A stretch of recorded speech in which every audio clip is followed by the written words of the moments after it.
Sejam bem-vindos de volta, programadores JavaScript.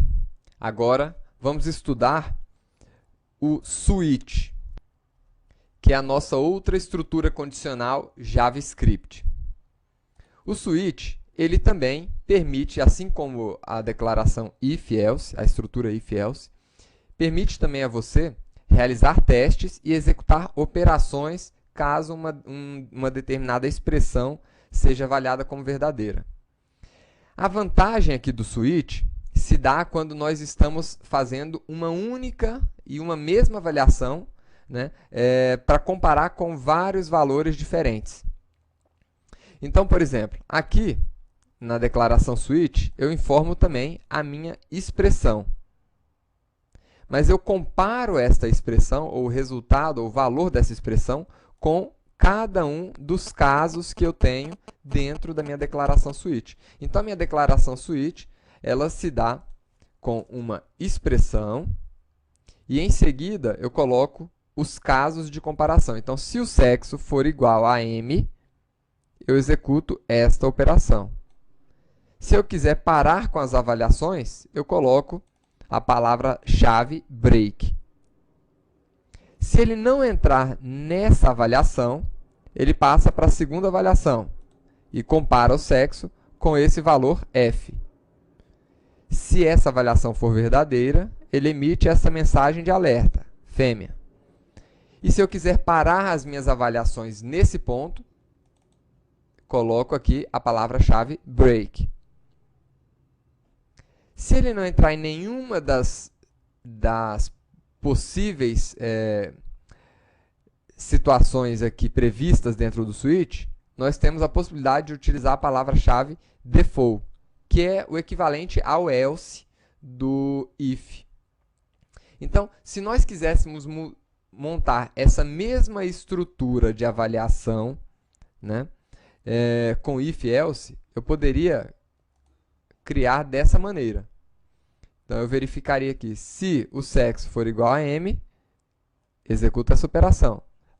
Se o sexo for igual a F, executo essa operação. Se não, executo esta. Agora, percebam aqui que em todas as minhas avaliações, eu preciso, de novo, trazer a variável e realizar a comparação com o valor daquele meu caso, né? Enquanto que aqui não. Eu só trago a variável para o switch, que é onde eu tenho aqui a minha expressão, e nos casos eu só tenho o valor que deve ser comparado àquela expressão do switch. Então, vamos ver aqui o resultado.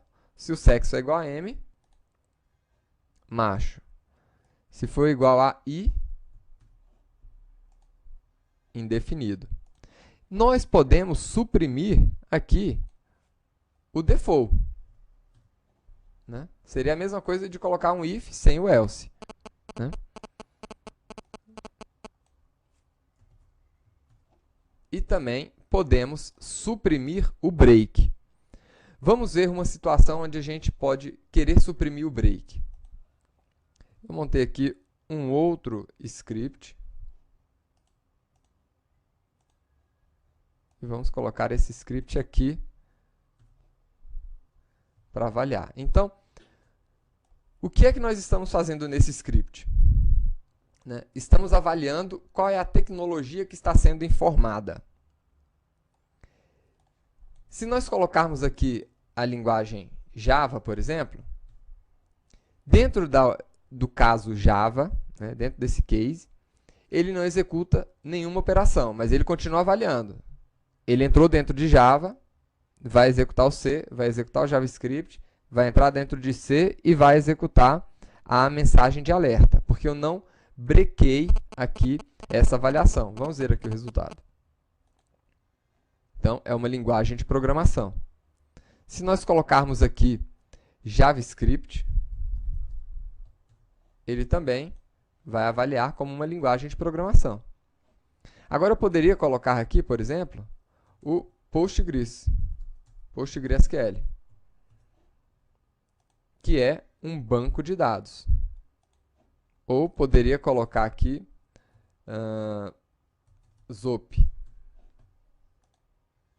E aí é uma tecnologia não conhecida. Então, estas são as formas que nós temos de utilizar a estrutura, né, condicional aqui, switch. Então, essas são as duas principais estruturas condicionais que nós temos na linguagem JavaScript. E são as estruturas que vamos utilizar para fazer avaliações e executar uma operação caso essa avaliação seja positiva, né? São com essas estruturas que a gente quebra o fluxo natural aqui de um script. Porque uma vez que entrou nessa condição, nós podemos executar o script, mas também podemos pular esse script, caso a condição não seja avaliada como verdadeira, e continuar a execução do script após o bloco, né, dessa declaração condicional, dessa estrutura condicional. Tá? Então, na próxima aula, vamos continuar vendo outras estruturas também, né? Na próxima aula agora, nós vamos já fazer um exercício complementando aqui o nosso conhecimento que nós adquirimos aqui das estruturas condicionais, né? Melhorando aquele exercício do cálculo do índice de massa corporal. Nos vemos na próxima aula, pessoal!